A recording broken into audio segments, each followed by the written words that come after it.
So IGN just uploaded this article today, and this is the first time in a long time that anyone is getting any new footage or information on the upcoming action game, Black Myth Wukong, which is slated for release summer of 2024 next year.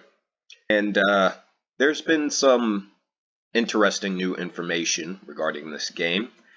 The main thing is that this has been confirmed to be a Soulslike. And for some, that's not going to bother them. And for others, that's an indefinite problem. For me, it's teetering towards a skip.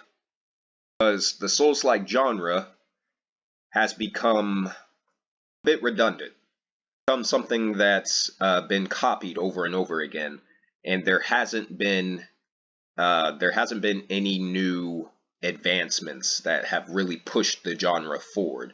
So it really feels like you're just playing the same thing over and over again, and that's what separates Souls-like from other genres in gaming. If you look at the shooter genre, there are other games that have changed the shooter genre, be it FPS or TPS, and have pushed the genre forward. The only game that really attacks that argument would be the Star Wars Jedi games from EA. And that's only because those games aren't just Souls-like games. You know, those games are also platformers. They're also, action adventure, blockbuster action adventure titles. There are also puzzle games. You have some puzzle solving in those games as well. So those games are well-rounded. They have a bunch of different genres in them. From what I'm seeing here, this game looks like just a standard Souls-like. It looks faster than the traditional Souls-like, but yeah, it very much looks like a standard Souls-like game. Since Black Myth Wukong released its first trailer 3 years ago, every year on August 20th, the developer Game Science has shown something new about the development progress of the game. However, what's different this year is that we finally got to play it. My 45-minute demo provided 3 boss fights and a relatively complete chapter experience. It's worth noting that after the event, the dev team made some adjustments to the trial version based on the feedback and suggestions received during the closed-door evaluation that I participated in. As a result, my experience may differ slightly from what others experienced in Hangzhou and at Gamescom in Cologne.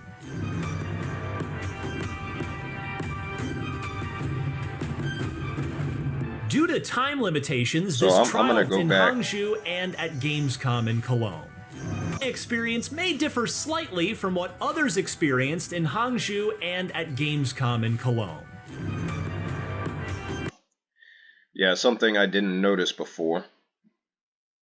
Go forward a little bit. Due to time limitations. So, on the bottom left-hand corner of the screen, I have a few different meters right there. Top white meter is your health bar. A little blue meter, I'm not sure exactly what that's for. And then on the bottom below that is this yellow bar, and that is a stamina bar. So this is definitely a Souls-like, and it's an RPG. I said in this video that they didn't see the leveling system or anything. They didn't see any of the the typical RPG menus that you would see in a game like this, but and that's only because this is a trial version of this game. But he did say that they got to experience a few different bosses, and if you look closely at the gameplay, you'll see some damage numbers every time you land a few strikes. So this is definitely an RPG game. And then it's not just copying series, it's also copying from the Neo games as well, because over in the bottom right-hand corner of the screen, you have at least 3 different stances. And he does go into the detail about those. This trial version did not include the level up system. However, it provided players with a set of skills and equipment that will be obtained in the mid-game of the final version. In addition to basic light and heavy attacks, the protagonist's attack stances can be switched between 3 different postures, including smash form, pillar form, and thrust form at any time. Furthermore, spells... So, again, that's just derivative of the Neo games, which are also Soulslike games. Nothing new. Such as Immobilize, Stone Solid, Ring of Fire, and the Pluck of Many are also available for use. There are also 2 transformation. So that could be considered as like magic, this game's version of like, you know, magic, some kind of mechanic dealing with magic. And maybe that's what this this blue meter is for. Fire and the Pluck of Many are also available for use. There are also pillar form and thrust form at any time. Furthermore, spells such as Immobilize, Stone Solid... Okay, yeah, I just caught it. He just said spells. And every time the character uses one of these spells, meter is depleted by a certain amount. So, yeah, that's your magic bar. Ring of Fire and the Pluck of Many are also available for use. There are also 2 transformation abilities. One turns you into the previously seen Fireblade Wolf, and the other results in a creature with poisonous attacks. Additionally, players will find and collect certain Now, the Neo games also had you turning into various creatures as well. There was a transformation mechanic with that as well, and it was in the form of like a rage system built up over time. So again, none of this is new. For in-game use, it's important to note that these configurations may vary slightly depending on the different stages. The first boss is named Centipede Guai, and it appeared in the first 13-minute gameplay trailer released in 2020. This time, it awaits players in a horrible cave. Its attack methods include rolling and heavy punches, as well as the ability to release poisonous gas. This gas inflicts a slow-acting poison effect on the protagonist, causing gradual health loss, which can only be cured by consuming antidote. Now, the way the camera is positioned and the way it shifts as the player is moving around the boss NPC, you can definitely tell that this is a Soulslike game. Yeah, you had some people in the comments down here. Saying that the game looks more like Ninja Gaiden, or it looks more like Devil May Cry, or something of that nature. No, this game is a Souls-like game. Ninja Gaiden and Devil May Cry are not Souls-like games. Ninja Gaiden and Devil May Cry don't have damage numbers every time you strike an enemy that visually appear on screen.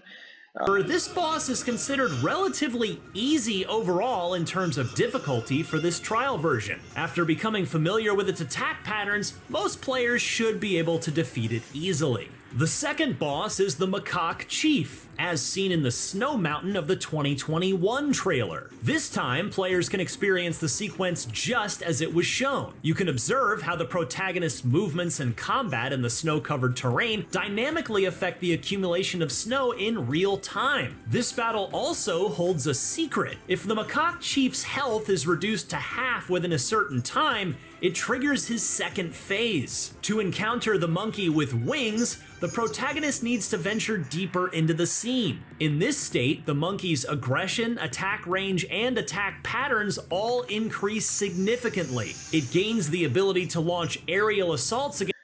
Okay, we just saw the character use a healing, they call it a potion or some other. So it looks like basically another version of the Estus flask from the Dark Souls series. So I'm gonna go back.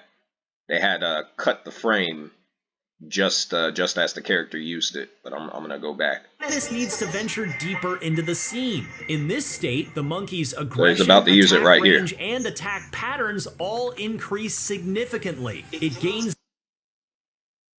Yeah, so this that little gourd on the on the left side of your health bar, your magic bar, and your stamina bar. Basically like this game's version of an Estus Flask. So this is definitely a Souls-like game. There's no question to be had about it. The ability to launch aerial assaults against the player, making for a thrilling and intense encounter. The third boss is the Tiger Vanguard, who appeared in the 2022 trailer. This time, the Tiger Vanguard awaits players as... Yeah, you look closely at the gameplay, the character is doing a lot of rolling around to the left or to the right. Look at other games that are just straight hack and slash games. You know, all that rolling around and shit really doesn't, you know, it really doesn't exist like that. That's a trait that's more commonly associated with the Souls-like genre. Intense encounter. The third boss is the Tiger Vanguard, who appeared in the 2022 trailer. This time, the Tiger Vanguard awaits players as challenges in a blood pool in a... Now, it looks like they did mix it with some traditional hack and slash mechanics. Like there appears to be a dodge similar to what you have in games like Final Fantasy 16 and Devil May Cry. I also saw some parrying on one of the other bosses in this video. So it looks a bit more varied than the traditional Souls-like, but it's still a Souls-like nonetheless. In a temple.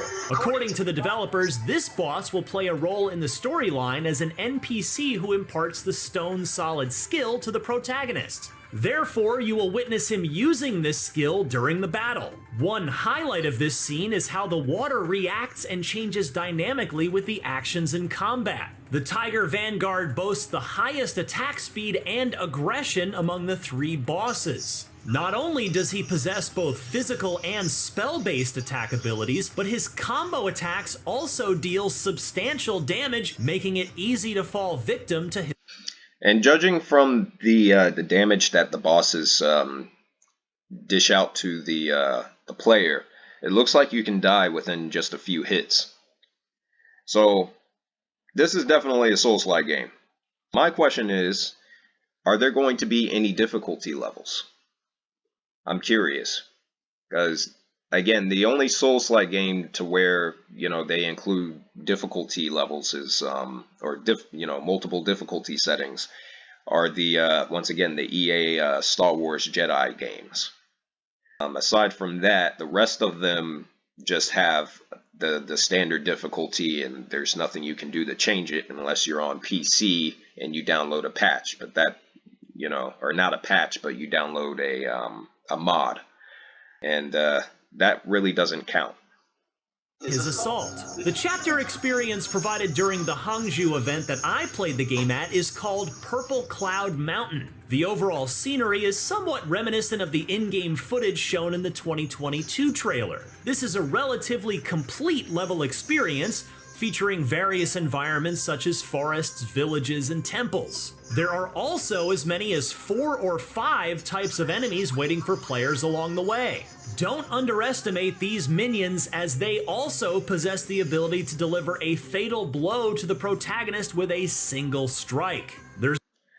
So they got one-shotting enemies in the game, enemies that can kill you in one hit. I'm not a fan of that in any game of any genre, so they got that in there. Another reason not to be excited. There's also a detour path in the level that players might not easily find, where they can encounter a hidden boss, the Poisonous King. This creature has the appearance of a scorpion-like monster. After engaging in conversation with it, players need to break the wine barrel beside it to start the battle. This hidden boss presents the highest level of difficulty in this trial version. It possesses extremely fast attacks, deals heavy damage, and boasts skills that inflict poison on the player. It took me nearly an hour of fighting to defeat it, and there were several instances where I succumbed to poison before being able to use the cure potion in time. And while Black Myth shares some similarities in its mechanics with the Dark Souls series, the combat feel here is quite distinct from any other similar games. In my opinion, this distinction arises from the fact that in other Souls-like games, players typically wielded weapons like swords or axes, with the grip at the weapon's end during combat. However, in Black Myth Wukong, the main weapon is a staff, primarily held in the middle. The grip on the staff changes according to different moves, creating a varied rhythm and action, even changing the length of the staff in combat. The impact feedback from the staff striking enemies is... Yeah, okay, so your main weapon is a staff, but if all the other mechanics from all of these other games in the same genre is pretty much the same, what difference does it really make? quite distinctive as well. Coupled with the support from the spell system during combat, Black Myth Wukong stands apart as an action RPG with a unique feel, differentiating itself from other ARPG and action games that have come before. Ultimately, despite developer Game Science providing a substantial amount of gameplay content in this trial version, there are still numerous questions waiting to be answered. For example, whether the protagonist possesses any other weapons, how the level up system works and what the skill tree looks like, and how many transformations and spells are available. All of these questions can only be answered once the game is finally released. So he does have a point there. Not enough information has been revealed at this time, but based on what has been revealed in this particular video, it's not going to be really any different from any other Soulslike game that's come before it. It looks prettier. It has a better graphical presentation. It has a better art direction, than other Soulslike games that have come before it. But the DNA of the game is virtually the same. And as I was going through some of the comments down below, I mean, one of the first one that I saw was this. I didn't know that this was going to be a Soulslike. That makes me less interested. That genre is so oversaturated right now. And he's right. It is oversaturated to the extreme. There's so many Souls-like games coming out. There's another one. There's two more coming out before the end of the year with Rise of P, which is basically just Bloodborne starring Timothy Chalamet, which is strange, but that game is nothing but a clone of Bloodborne.